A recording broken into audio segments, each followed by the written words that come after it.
Ito po 14K na white gold, ito 18K na yellow gold.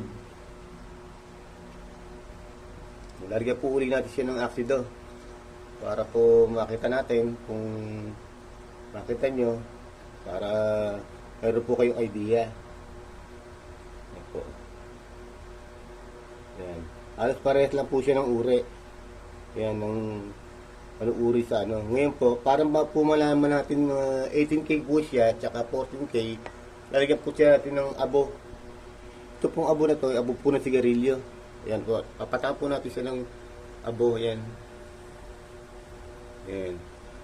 Pagkalagay po ng abong ganyan, lalagyan po natin uli siya ng aksido. Yung aksido po na to, yan, dyan po natin malalaman kung ano pong uri at kayo ng alat nyo. Yan.